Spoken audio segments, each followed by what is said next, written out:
Que no haya ninguna duda o pregunta. ¿Ya? Entonces, en la anterior clase hemos quedado en la parte de lo que es el diagnóstico de lo que son los tétanos. Y prácticamente acá tenemos que basarnos por la observación clínica, ¿no?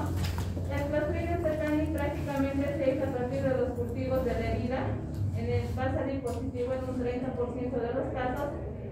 Generalmente, como ustedes saben, en el Clostridium tetani, cuando se pasa lo que es el opistótono y la rigidez muscular que puede haber, nos puede llegar a confundir con lo que es una meningitis. Entonces se pide un estudio de líquido cefalorraquídeo y pues esto sale normal. Como hemos visto, hay que hacer diagnósticos diferenciales con las distintas disfonías neuromusculares, como por ejemplo la toxicidad neuroléptica, los trastornos convulsivos, la cetania hipocalcémica, la alcohólica, la abstinencia alcohólica y lo que es la intoxicación por la estricnina. En relación a lo que es la prevención, prácticamente hay que hacer la inmunización con el toxoide tetánico, que es casi el 100% de efectividad de la eficacia. En los lactantes y los niños, según si ustedes recuerdan en sus clases de pediatría lo que es el PAI, tenemos el esquema de lo que es la TT, que es la difteria, y el tétanos. Esto generalmente se hace vacunar a los 2, 4, 6 meses. Luego viene como refuerzo a los 15, 18 meses y por último, el último refuerzo sería a los 4 y 6 años de edad. Estas concentraciones van a ser la parte protectora de la antitoxina en el cuerpo, ¿no? Y generalmente cuando nos hacemos vacunar, sobre todo la DT, cuando nuestros papás nos han hecho vacunar, pues al menos nos va a persistir durante 10 años. Luego se recomienda que la administración del toxoide tetánico sea cada 10 años. Y esto porque sobre todo nosotros, el personal de salud, que estamos en constante sobre todo con instrumentos que son muy importantes, como son las jeringas, las agujas, lo que son en el área quirúrgica, lo que son los bisturís. Entonces esto nos puede ocasionar también. Por eso es que para el personal de salud es obligatorio lo que es el toxoide tetánico. ¿Cómo vamos a prevenir el tétanos? Pues después de la lesión recomendamos hacer el tratamiento apropiado de la herida. Tenemos que asegurarnos de que tenemos una inmunidad adecuada y pues evidentemente tenemos que hacer una buena profilaxis antibiótica. En relación al tratamiento, pues prácticamente hay que hacer sobre todo el apoyo ventilatorio. Si es que estos pacientes van a requerir intubación, necesitamos usar lo que son las benzodiazepinas para poderlo sedar al paciente y que se pueda dejar llevar a través de la ventilación mecánica. Necesitamos hacer el apoyo del sistema nervioso neurovegetativo. Necesitamos hacer la inmunización pasiva y activa. Si es que la herida es bastante amplia, bastante cruenta, pues necesitaremos hacer lo que es la debridación quirúrgica. Y pues obviamente tenemos que hacer los antibióticos dirigidos a lo que es el Clostridium tetani. La progresión clínica dura más o menos entre 2 a 4 semanas, a pesar de estar con lo que es la parte de la antitoxina por un tiempo requerido, ¿no? ¿Cuáles van a ser los cuidados de apoyo?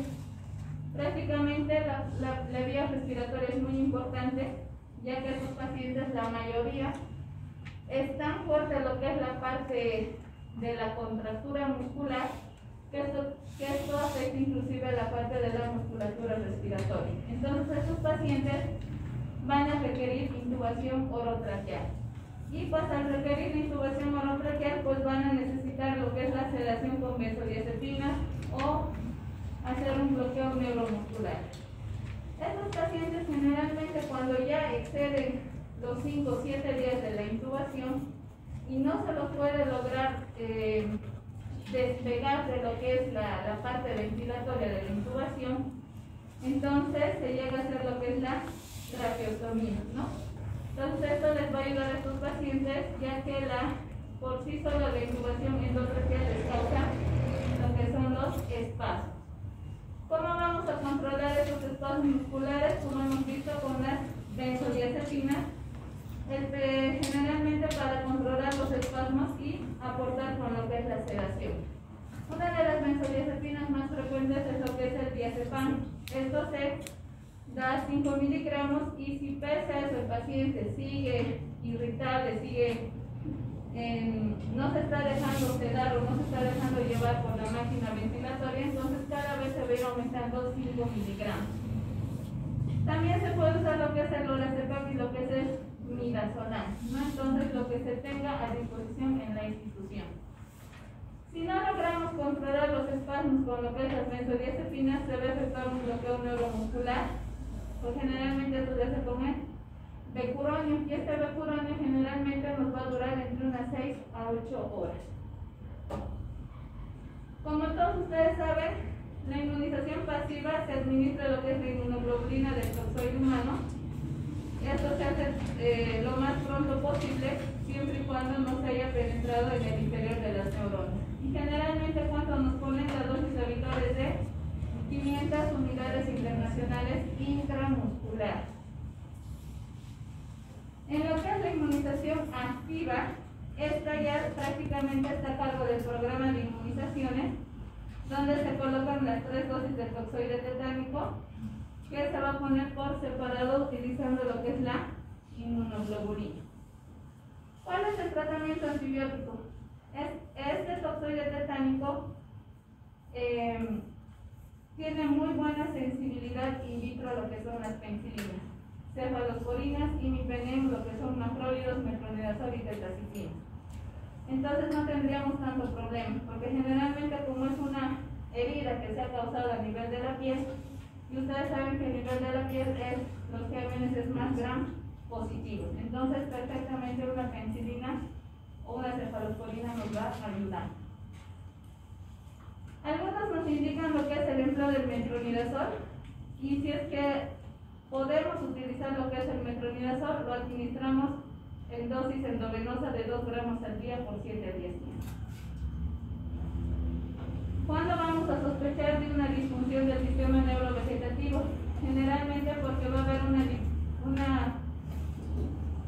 una liberación excesiva de lo que son las catecolaminas, y esto se va a tratar con lo que es el labetalol, porque estos pacientes van a empezar a hipertensarse, y la dosis de labetalol es de 0,25 a 1 miligramo por minuto, para que estos pacientes no hagan posteriormente una crisis hipertensiva.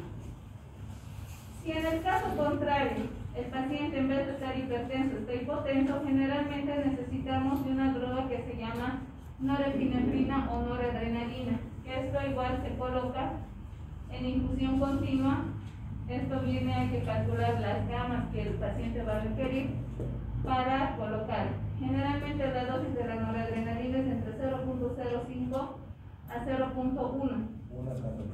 ¿No? Entonces, eso es lo que se da, lo que es la infusión, y esa es la dosis respuesta, ¿no? Entonces, el paciente va a estar más hipotenso, porque esto se calcula kilo peso, entonces se puede ir aumentando hasta 0,1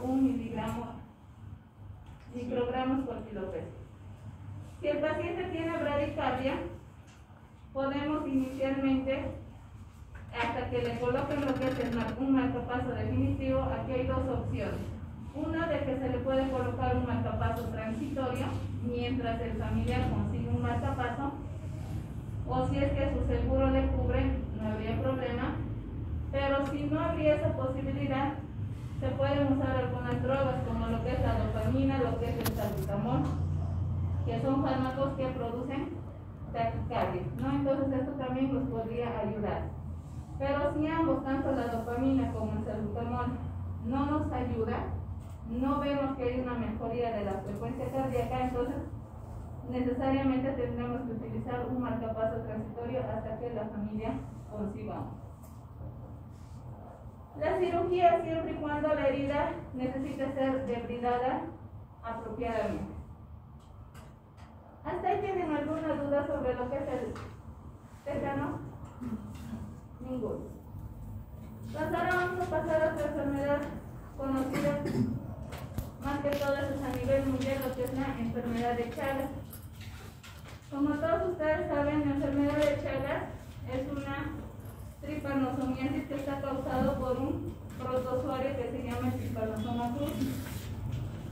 Generalmente, pues, el Trypanosoma cruzi existen muchas variedades de especies de lo que es el tripanosoma. Entre ellos tenemos lo que es el Trypanosoma africano, el Trypanosoma brucei, que prácticamente estos dos lo vamos a encontrar en África Occidental, lo que es el Trypanosoma rhodesiense en el África Oriental, el Trypanosoma americano y el cruzi son las que provocan las enfermedades en el ser humano. ¿Cuáles van a ser los vectores? Generalmente estos vectores se van a infectar tras ingerir lo que es la sangre de los mamíferos que son portadores de estos parásitos, y esto se va a ir en el torrente sanguíneo. Estos parásitos, el trypanosoma, se van a ir a multiplicar en el intestino de los insectos y finalmente van a ser eliminados en las heces del vector. Estos son los que vemos, estos son los Trypanosoma cruzi, lo que se ve en lo que es en un frotis sanguíneo. Entonces, después de que el vector ha consumido, se ha alimentado con la sangre, ya se ha contagiado, después de comer, los animalitos, ¿qué es lo que hacen? Defecan. Lo mismo pasa acá con el vector. El vector ha defecado y lo que va a hacer que este va a transmitir a un nuevo huésped o mamífero. Y esto lo va a hacer con las heces que van a estar del vector, que están cargados por el parásito, donde van a entrar en contacto con la superficie vulnerable. En nuestro caso, ¿cuáles serían? Lo que son las mucosas de la boca, la nariz, las conjuntivas y las grietas de la piel. Entonces, acá ustedes me dirán, entonces, si nos pica en nuestro caso, en nuestro medio, que vendría a ser lo que es la vinchuca, ¿cómo entra en nuestro cuerpo? Si acá dice las grietas de la piel y supuestamente nosotros no tenemos ninguna herida en la piel. Entonces, ¿qué es lo que pasa? Nos pica la vinchuca y por psicológicamente pues ya nos pica, ¿verdad? Nos escuece y ahí es donde rascamos y ahí es donde producen las grietas. Y lo que muchos no saben es de que cuando la vinchuca nos ha picado, la vinchuca ahí mismo defeca, en nuestra misma piel defeca y no nos damos cuenta. Entonces ahí es donde nos rascamos y ahí entran al torrente sanguíneo. Entonces estos parásitos ya han entrado al torrente sanguíneo, entonces van a penetrar en las células locales de la piel y se van a multiplicar intracelularmente. Y luego estas células se van a romper y van a ser liberadas hacia los vasos linfáticos. Y esto va a ir, una vez que se ha ido a los vasos linfáticos, se va a ir a todo lo que es el torrente sanguíneo. Generalmente el ciclo de vida del Trypanosoma cruzi se va a completar cuando van a ser recogidos por lo que es los pectines de la sangre realizados por los vectores. O sea, ¿esto qué significa? Cuando el vector ya ha defecado eso y ya ha entrado. Entonces la transmisión es a través de los vectores. El Trypanosoma cruzi se va a transmitir a través de la sangre o de órganos donados también por personas infectadas. Eso antiguamente habían personas que donaban sus órganos y no se daban cuenta que eran chagásicos, porque antes no había ese control como existe ahora, que es tan riguroso. Entonces también se ha visto en personas de la transmisión de la madre a su hijo, que actualmente se sigue viendo. Hay muchas mujeres que viven en el campo que son chagásicos, se embarazan y lastimosamente el niño como que puede y no adquirir la infección. El consumo de los alimentos o bebidas contaminadas también, y los accidentes en el laboratorio.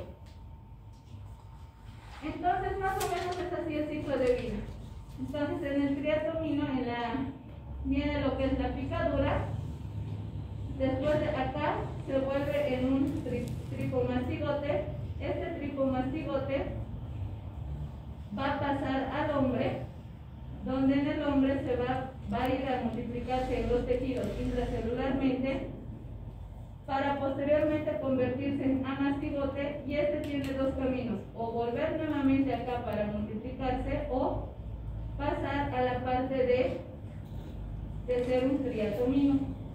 Entonces este mastigote lo que va a hacer, una vez que se va a producir por la picadura, entonces se va a ingerir el triatoma y este va a pasar a ser un epimastigote a nivel del estómago. Este epimastigote se va a multiplicar en el estómago del vector y este se va a volver en un tricomastigote metacíclico en el intestino, y es así donde vuelve a salir hacia el vector y nuevamente vuelve al hombre. Entonces este es el ciclo de vida de lo que es el Trypanosoma cruzi. La enfermedad del Chagas prácticamente está en todo el continente americano, desde el sur de la Argentina hasta la mitad del sur de los Estados Unidos. O sea que vayan donde vayan, siempre se van a encontrar con un chagazo. ¿Cuáles van a ser lo que son los armadillos, los roedores salvajes, los mapaches, las zarigüeyas? Son los mamíferos salvajes que van a actuar como reservorio de lo que es el Trypanosoma con más frecuencia. Y lo habitual que el humano lo va a adquirir, la infección por el Trypanosoma cruzi, es cuando van a habitar en las casas, ¿no? Generalmente en algunos otros países los tienen de mascotas a los armadillos, a los mapaches, a las zarigüeyas. Entonces ahí también el humano se va a contagiar a través de la zoonosis, ¿no? Y este es el ciclo silvestre de lo que es la transmisión que se va a activar. Entonces, el proceso va a comenzar cuando la especie que va a empezar a actuar es donde los vectores van a ser capaces de adaptarse a vivir en los lugares de residencia de los seres humanos. O sea que estos se van a edificar sus propios nichos en las casas de madera, en las casas de barro, en las casas de piedra. Acá en nuestro país es muy frecuente las casas de barro. Por eso es que la gente que vive en el campo y que todavía se observa las casas de barro, estos pacientes siguen teniendo lo que es el Chagas. Por esa razón es que a lo menos en Bolivia, no se puede erradicar lo que es el Chagas, sobre todo en Cochabamba. Chagas en Bolivia no hay en La Paz o Oruro Potosí por la altura. Lastimosamente, o beneficiosos ellos, la Trypanosoma cruzi no se ha adecuado todavía a una altura tan alta, ¿no? Entonces, pero sí hay en Cochabamba y muy poco en Santa Cruz. Estos vectores van a comenzar a alimentarse de la sangre, sobre todo por la noche. La vinchuca no vuela, planea. Entonces eso es algo que muchos confundimos, que a veces pensamos que la vinchuca vuela. Entonces la vinchuca no vuela, planea. Entonces la vinchuca sale en la noche para alimentarse y durante el día duerme. La enfermedad del Chagas sobre todo es un problema de salud pública, sobre todo en las áreas rurales, ¿no? En Latinoamérica, ¿cuál es la epidemiología? Generalmente está endémico en todo lo que es México y en todos los países de América Central y de América del Sur. En el año 1991 se ha hecho un programa internacional de los vectores del Cono Sur, sobre todo en los países de Chile, Argentina, Paraguay, Bolivia y Uruguay, donde este programa ha logrado disminuir lo que es la transmisión de esto del Chagas, gracias a que ellos han ido educando poco a poco a la gente, indicando que pues prácticamente si tienen casas de barro, pues hay que tapizarlas con yeso, ¿verdad? O hacer un revocado. Se han pasado mucho tiempo en lo que es darles la educación, en instruirles, en que puedan entender cuáles son los beneficios de que puedan hacer todo esto. Y pues ha habido una respuesta favorable, o sea, la infección del Chagas ha ido disminuyendo. Y también se les ha instruido en lo que es la pulverización con insecticidas residuales, o sea que esto también ha ayudado bastante en nuestro medio. ¿Cuál es lo que es la fisiopatología? Más que todo va a haber una lesión inflamatoria.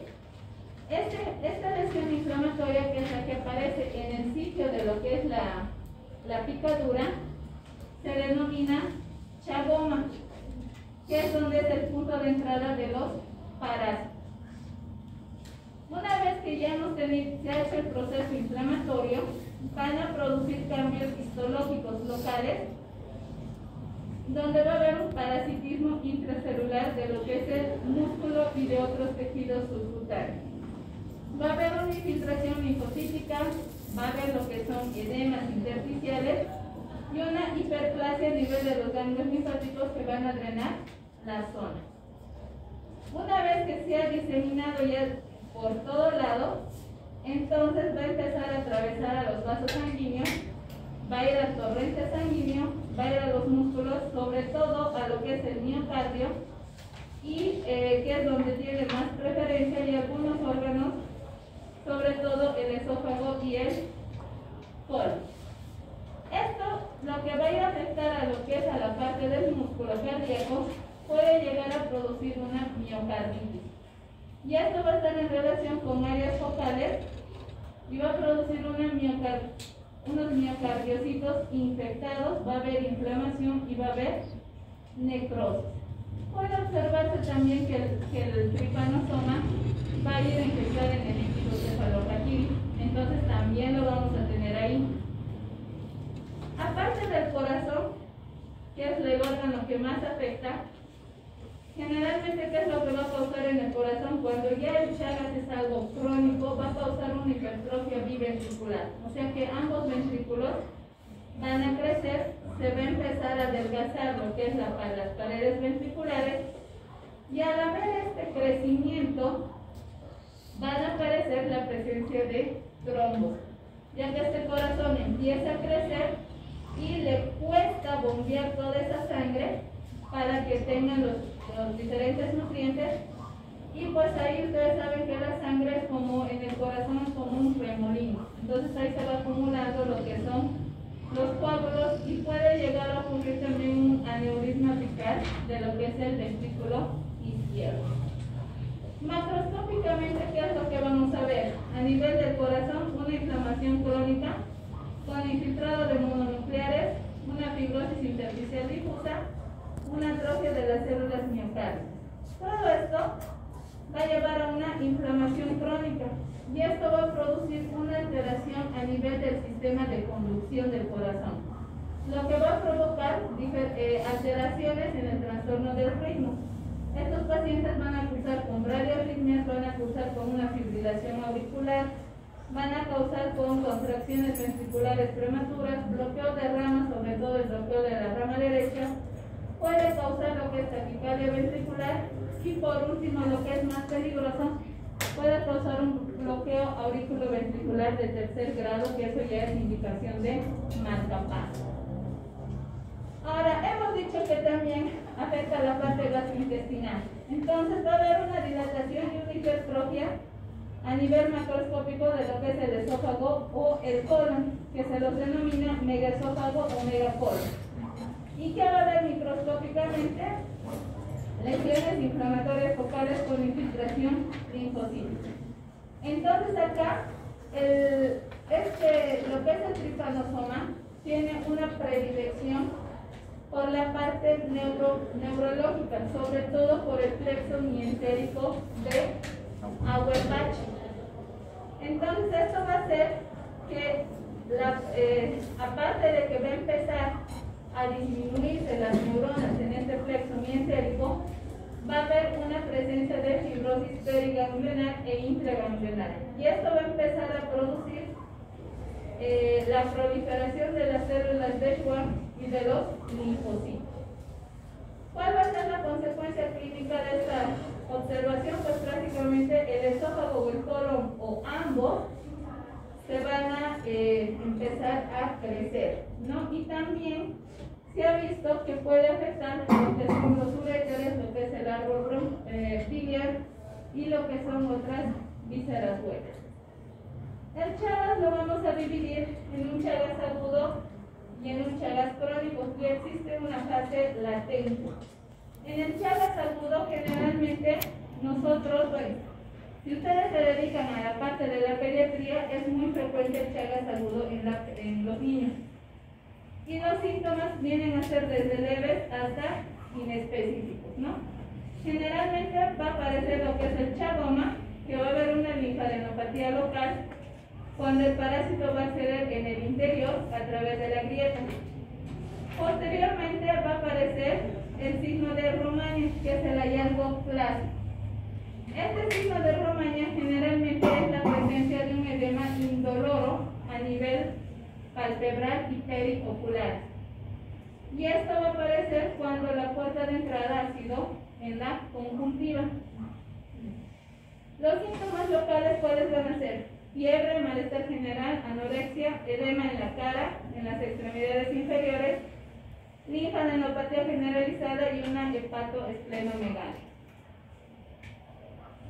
Aquí en el Chagas agudo se puede desarrollar una miocarditis, sobre todo si es muy grave y la mayoría es prácticamente mortal. Entonces, esto va a desencadenar lo que es la insuficiencia cardíaca congestiva.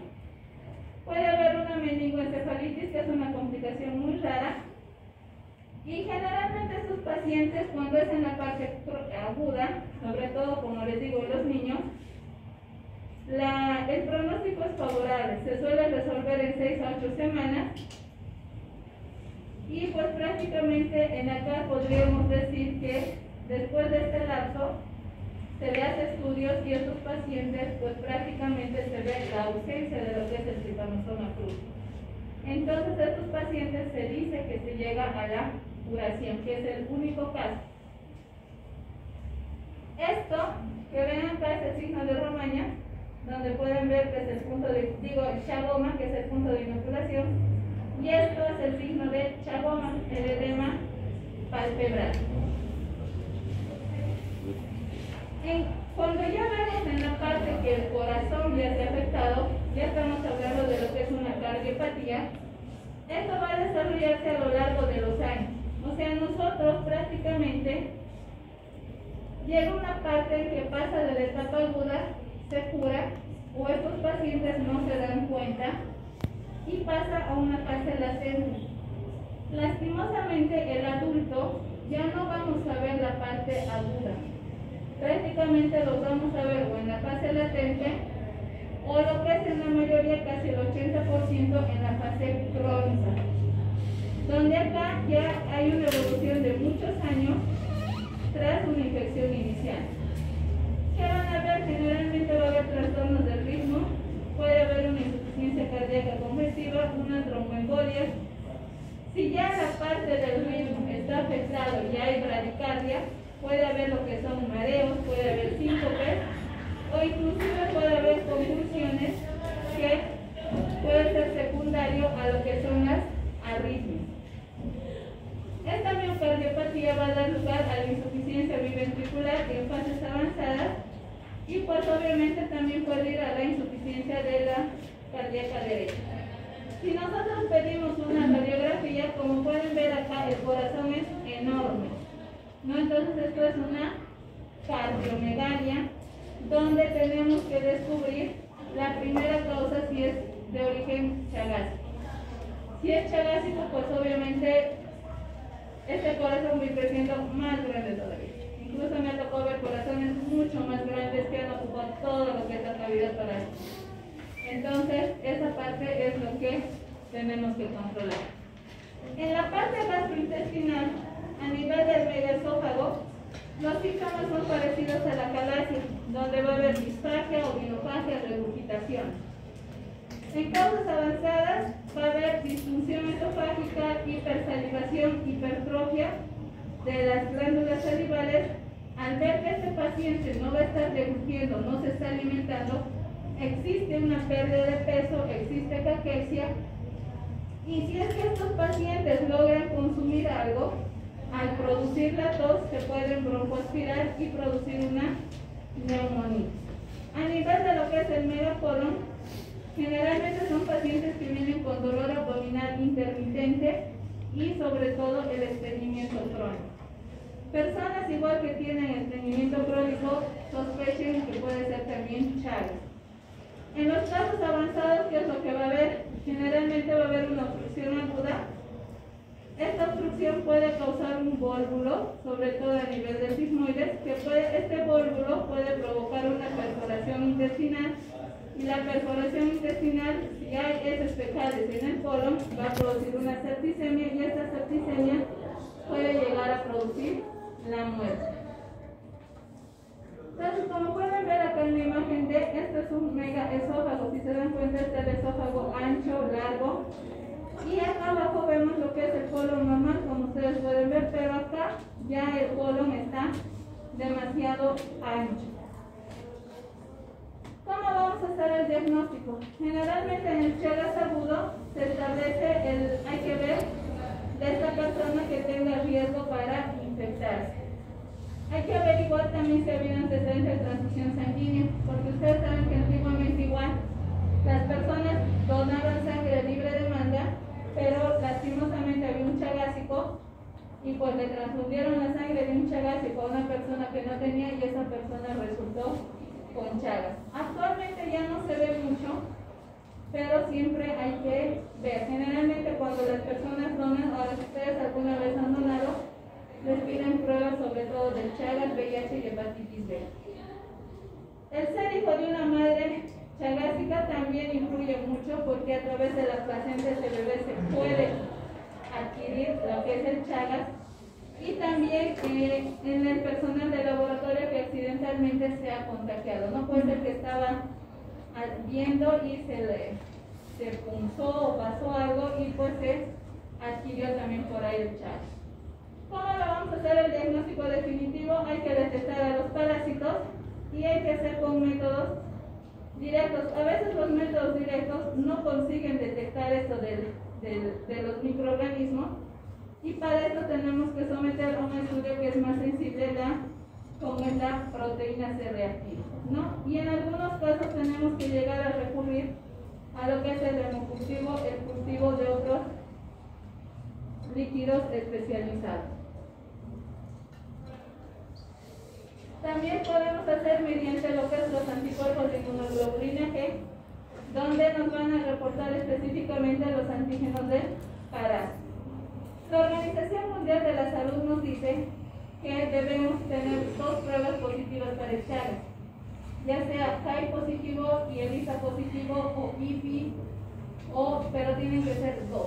Una sola prueba no es suficiente. No ustedes saben que con una prueba puede haber errores, falsos positivos. Entonces necesitamos lo que es 2 pruebas. Dentro de lo que es el tratamiento, existen 2 medicamentos muy conocidos, lo que es el nifurtimox y el benvidazol. El nifurtimox básicamente va a disminuir lo que son los síntomas, va a disminuir la mortalidad de los pacientes con enfermedad de Chagas, y su principal función va a ser eliminar los parásitos en aproximadamente el 70% de los casos. Solamente se ve la tasa de curación menos de un 10%, sobre todo en los niños. En los adultos no existe la curación del Chagas. ¿Cuál es la desventaja? Va a haber malestar, molestias digestivas como anorexia, náuseas, vómitos, pérdida de peso y dolor abdominal. A nivel neurológico puede causar insomnio, intranquilidad, fasciculaciones, parestesis, polineuritis o incluso convulsiones. ¿Cuál es la dosis en el adulto? De 8 a 10 miligramos kilopeso día, y la duración del tratamiento es entre 90 y 120 días. En relación a lo que es el benvidazol, las tasas de curación son parecidas a lo que es el nifurtimox. Tienen efectos secundarios como la aparición de exantema, neuropatía periférica y granulocitopenia. La dosis en el adulto es de 5 miligramos kilopeso. El tratamiento dura 60 días y el tratamiento está indicado en las infecciones agudas, ¿ya? Pero también vamos a ver en los adultos, en la parte crónica que se les da. Ahora ustedes me dirán, ¿por qué en el adulto no se cura y en el niño sí? En el niño lo agarramos en la fase aguda, donde el parásito recién va a empezar tal vez, como que recién a infectar otros órganos. En el adulto lastimosamente ya ha afectado otros órganos. Y lastimosamente no existe la cura. Paciente con Chagas va a tener hasta su último día de su vida, va a curar con Chagas. Aunque le des benvidazol, nifurtimox, le des lo que tú le des, ese paciente siempre va a salir positivo pese al tratamiento. ¿Cómo tenemos que hacer el control? Generalmente estos pacientes tenemos que controlar en la parte cardíaca y gastrointestinal, ¿no? Para esto tendríamos que, si son médicos generales, médicos internistas o son de otra área, tienen que derivar al cardiólogo y al gastroenterólogo. Generalmente los pacientes cardíacos crónicos se los va a controlar con lo que son anticoagulantes o con fármacos cardiotrópicos, ¿no? Esto para ayudar un poco a la miocardiopatía que sea también de otra etiología. Los marcapasos generalmente son útiles en pacientes que tienen arritmia, pero esto ya es un mal pronóstico, ¿no? Porque ese corazón ya está bradicárdico, está demasiado grande, entonces a veces el marcapaso solo les dura un mes la mejoría y después empiezan a deteriorarse. Una alternativa que les puede ayudar bastante es el trasplante cardíaco, ¿no? Sobre todo en aquellos pacientes con cardiopatía de Chagas terminal. El megaesófago pues prácticamente se trata igual que la falacia, donde hay que hacer la dilatación por el globo del esfínter esofágico inferior cuando los síntomas son leves. Se puede hacer una miotomía laparoscópica para tratar lo que es el megaesófago, y en el megacolon, en la fase inicial, sabemos que estos pacientes vienen estreñidos, tenemos que dar lo que es una dieta rica en fibra y algunas veces ayudarnos con enemas o laxantes. Cuando hay impactación fecal, tenemos que desimpactar, o sea, tenemos que, inclusive se hace que el paciente se interne y que inclusive, pese a que es tanta la impactación fecal que este paciente tiene, se obliga a su tratamiento quirúrgico. En algunos casos se ha tenido que hacer incluso desimpactaciones de forma manual, donde el cirujano tiene que meter la mano y sacar todas esas heces. Y el córnulo de sigmoides es una complicación muy frecuente. Y esto es prácticamente una cirugía de emergencia. Radiográficamente, ¿cómo lo vamos a ver? La famosa imagen en grano de café. Si se dan cuenta, es todo el colon. Y tiene un grano de café. Entonces, radiográficamente se ve así el megacolon córnulo. ¿Cómo lo vamos a prevenir? Pues prácticamente con la reducción de lo que son los vectores. Hay que educar a estas personas a que la parte de sus viviendas pues esté con revoque, enseñarles a lo que es la pulverización residual, y esto nos va a ayudar a disminuir. Y obviamente hay que hacer un cribado serológico en todas aquellas personas que son donadas. ¿Cuál es el pronóstico? Generalmente en un Chagas agudo es excelente. La mayoría de las personas se resuelven cuando son con síntomas, se resuelven espontáneamente después del tratamiento. Una miocarditis chagásica aguda pues prácticamente puede ser bien tratada si se detecta de forma precoz. Pero ya en la parte crónica pues ya prácticamente ya hay una disfunción cardíaca y pues prácticamente es solamente un 10 a 30%. ¿Hasta ahí tienen alguna duda, pregunta? Entonces, el paludismo prácticamente se debe a una infección causada por un parásito que se llama el Plasmodium, ¿no? Y de esos tenemos diferentes tipos de Plasmodium que se transmiten a través del mosquito anófilo. ¿Cómo se va a caracterizar esto? Va a haber fiebre, cuando los parásitos van a infectar en gran número a los eritrocitos, y clásicamente van a llevar una fiebre y escalofríos. Esto se ha descrito por primera vez hace miles de años y recibió el nombre de malaria. La afectación puede ser grave, sobre todo si la infección es por el Plasmodium falciparum, cuando va a haber un desarrollo agudo de una disfunción orgánica grave, o cuando hay una infección crónica repetida. Va a haber lo que es la fiebre terciana maligna, que está causada por el Plasmodium falciparum, y esto generalmente va a afectar a los niños que viven en el África subsahariana. Aquí en Bolivia el único departamento que tiene malaria es el Beni, después no existe ningún otro departamento. Hay 4 tipos de Plasmodium: el falciparum, vivax, el ovale y el malarial. El falciparum es el responsable de la mayoría de todos los episodios de paludismo grave, El vivax es más común que el falciparum, pero estos están solamente en lo que es el África y pues es de menos frecuencia. El ovario y el malariae son menos frecuentes, pero no da lugar a casos graves. Es el quinto parásito causante de infección en seres humanos. Se ha visto que aparte de estos 4, hay un quinto plasmodium, que es el Plasmodium knowlesi.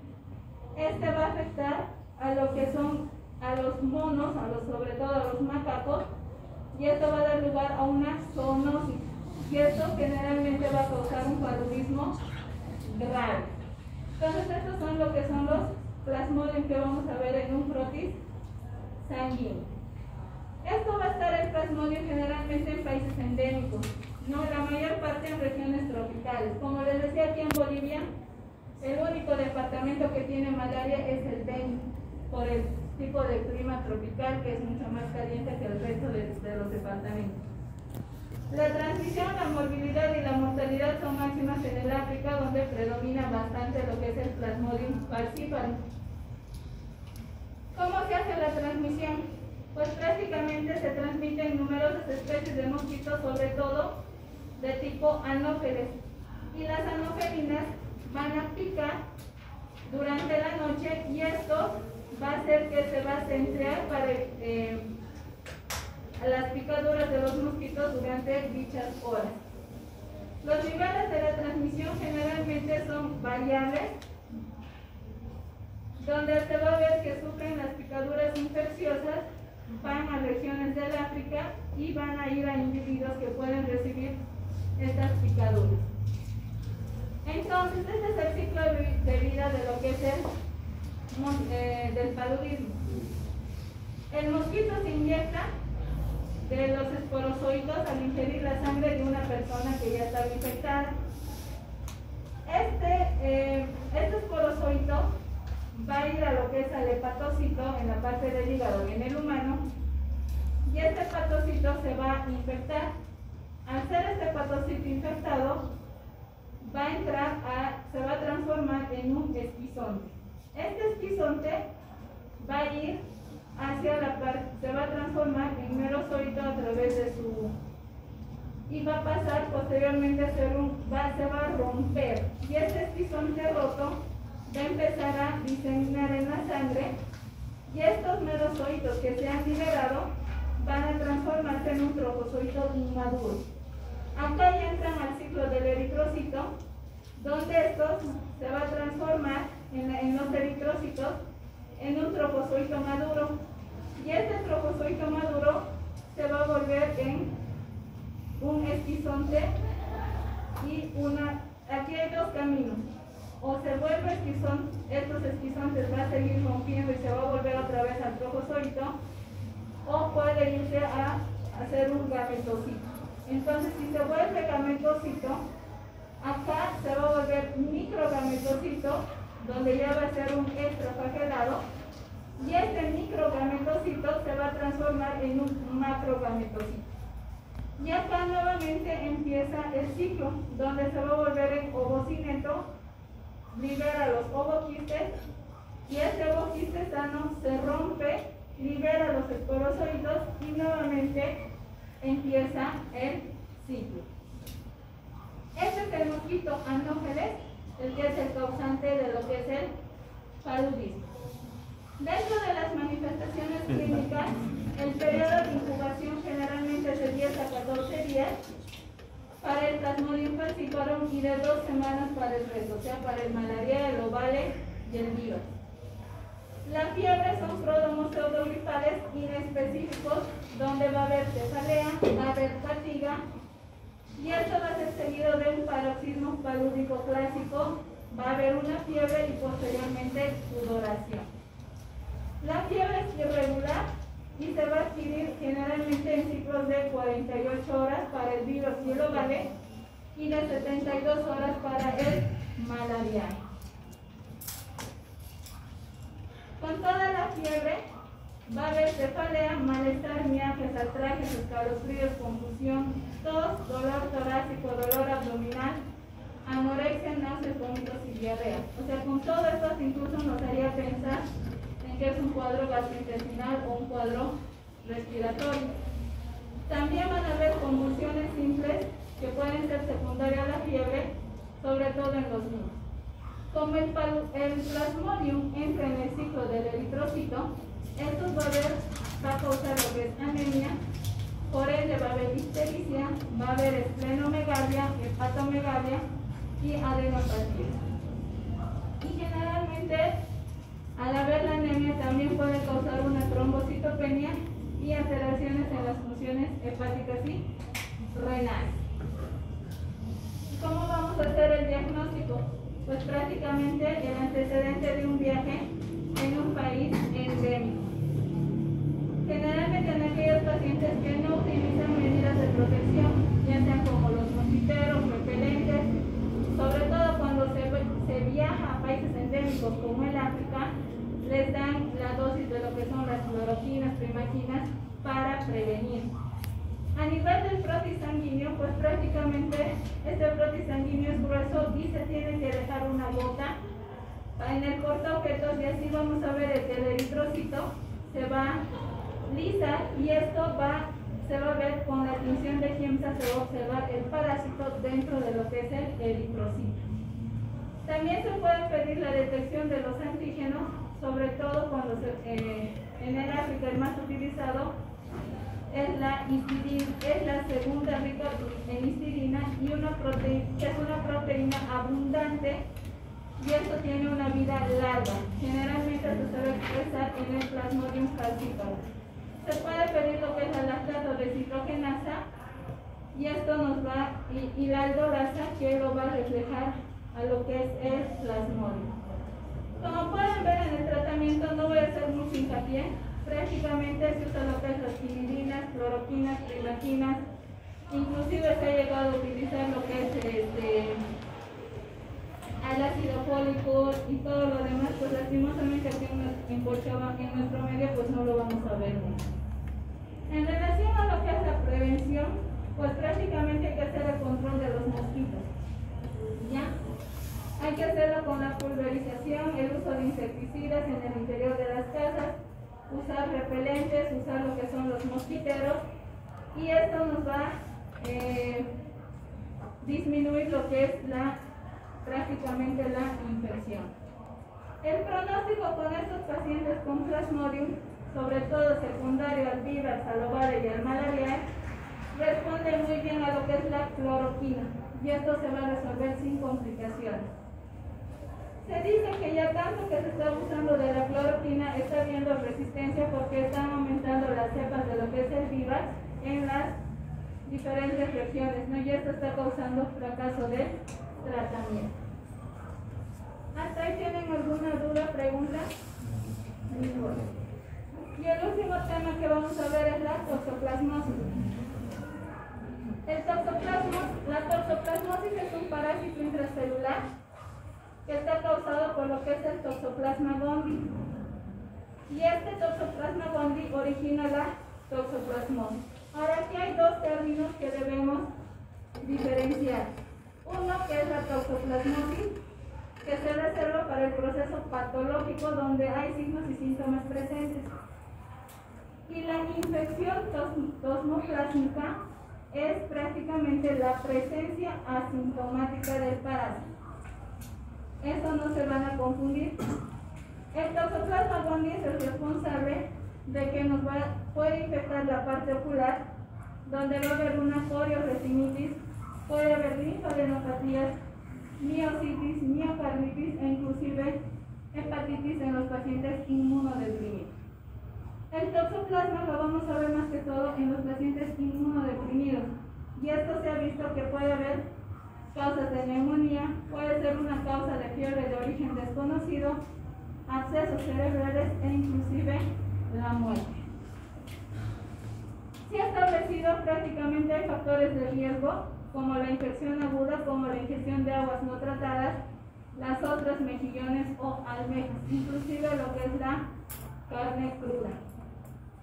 Describiendo un poquito el toxoplasma, tiene una enorme capacidad para invadir lo que son las células del huésped hacia una forma invasora móvil. ¿Quiénes van a hacer esto? Generalmente los taquizoides o trofozoides. Luego va a haber un complejo apical exclusivo que va a haber desde el punto de vista evolutivo, van a empezar a evolucionar. Su vía de ciclo es asexual y se produce este ciclo en el intestino del gato.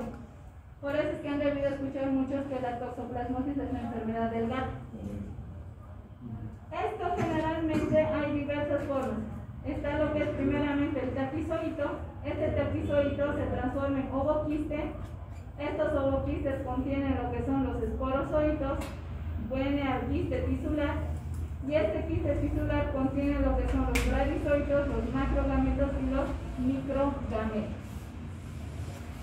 Los taquizoitos prácticamente es la forma de proliferación rápida del parásito, y este taquizoito es la forma activa, es la que nos va a producir todo lo que son las manifestaciones clínicas en una infección aguda.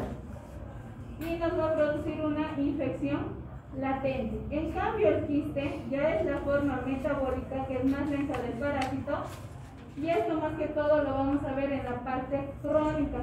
Y esto se transmite, como les decía, a través del consumo de carne en humanos y animales, sobre todo en aquellos que lo consumen de forma cruda.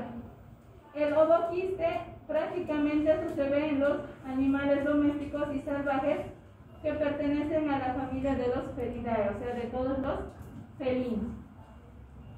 Una vez que el gato se ha contagiado, el gato va a eliminar los ovoquistes después de haber ingerido y después de que haya hecho su deposición.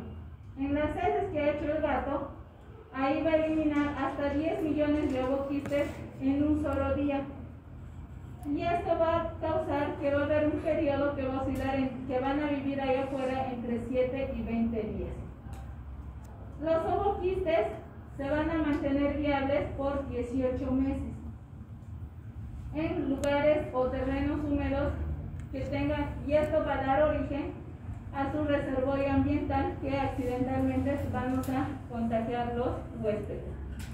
Este es el ovoquiste de lo que es el toxoplasma. Si se dan cuenta, aquí dentro están todos los toxoplasmas. Epidemiológicamente, como les decía, la ingesta de la carne cruda o poco cocinada generalmente nos llega a transmitir, es la principal ruta de infección para el humano.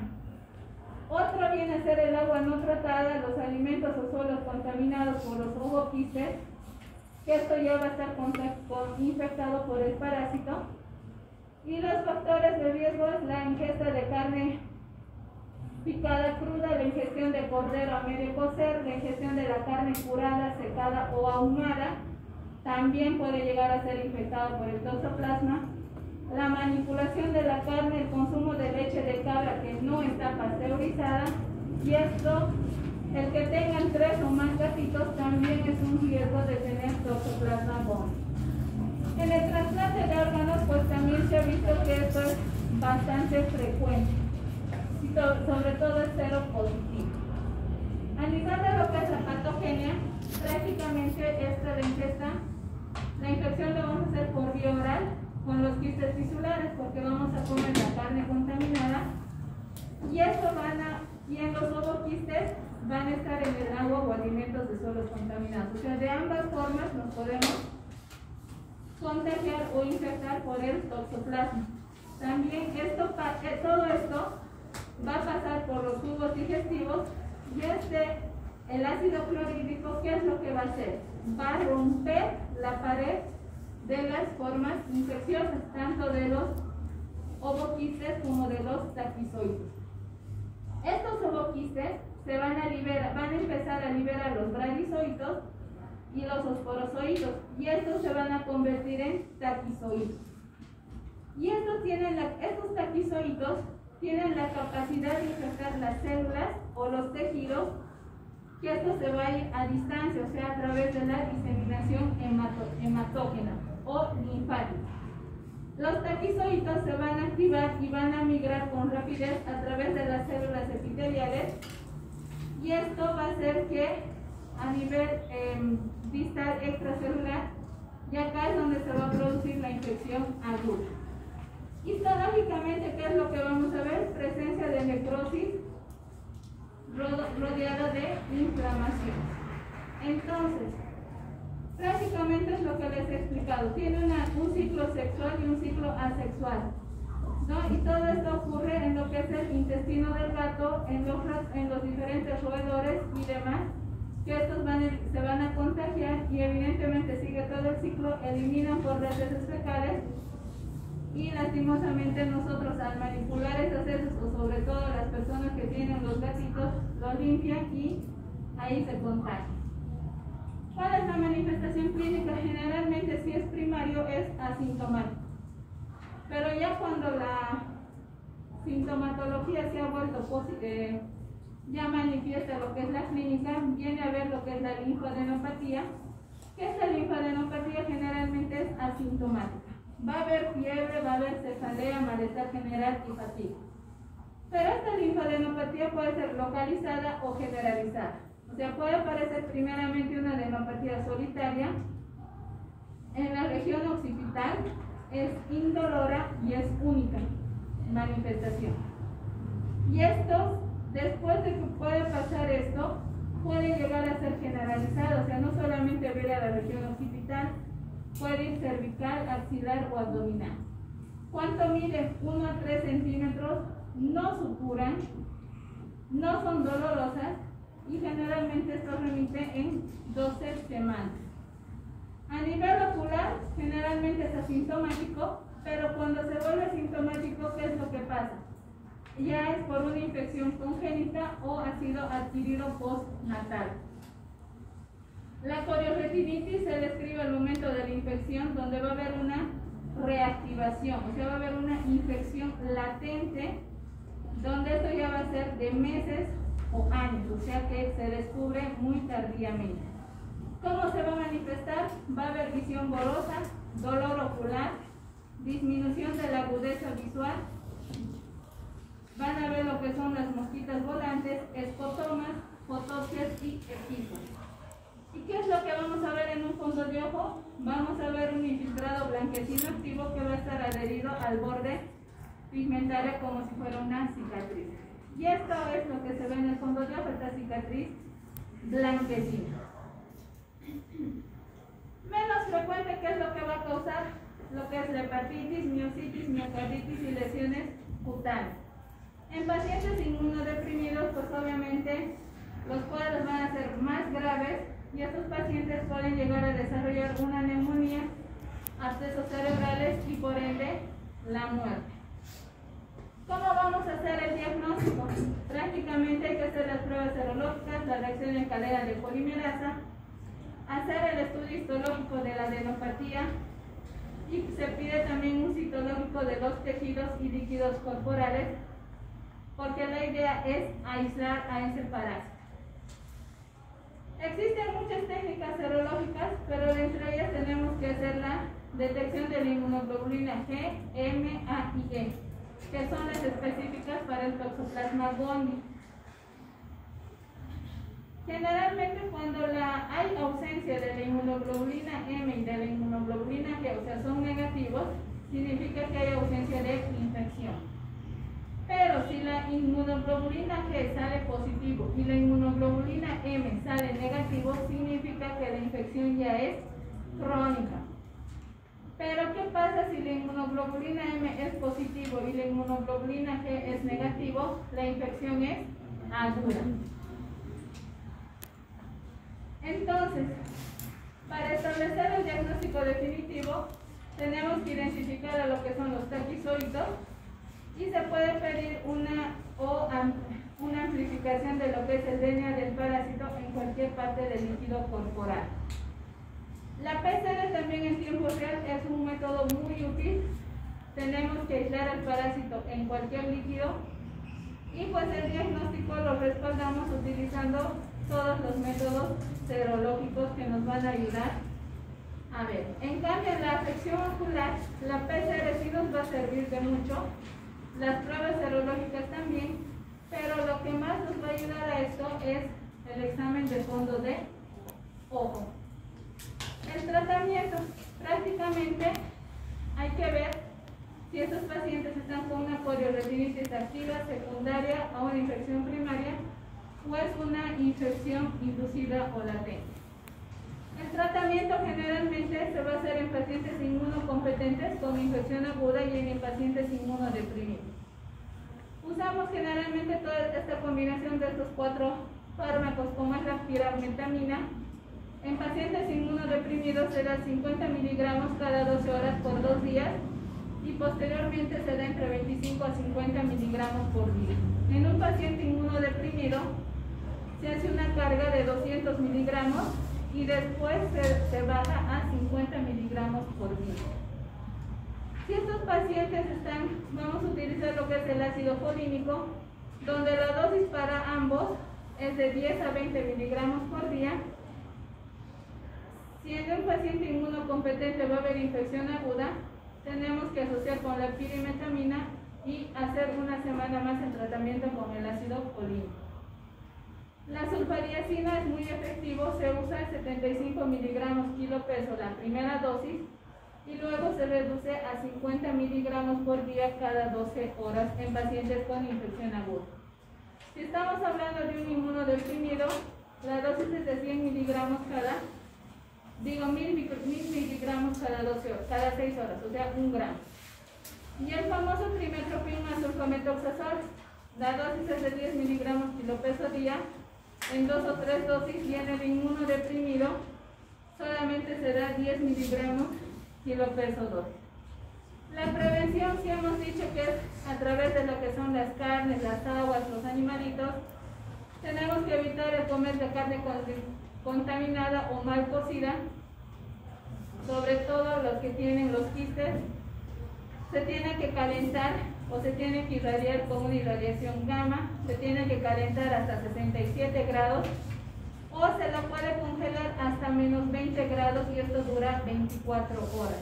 Y obviamente se la deja descongelar y ahí el toxoplasma como que ha perdido la parte de la infectividad. Hay que tener mucho cuidado con la carne cruda, seca o ahumada, ¿no? Sobre todo está saliendo bastante ahumado, entonces nos puede adquirir lo que es la infección aguda. La exposición a los suelos es un papel importante porque prácticamente se está creando ahí el nicho. La dosis de trimestoprim sulfametoxazol durante 6 meses, sobre todo si se va a ir a lugares endémicos o con el uso, la combinación de la pirimetamina, ¿no? Que está siendo bastante útil en pacientes inmunosuprimidos. Y pues obviamente el pronóstico, si es primario, también puede ser mortal, si es en el feto y en individuos inmunodeprimidos. Cuando el diagnóstico y el tratamiento es precoz, prácticamente el pronóstico es favorable, ¿no? Obviamente va a diferenciarse de uno de otro paciente. ¿Tienen alguna duda, pregunta hasta ahí? Ninguna. Guarden sus cosas.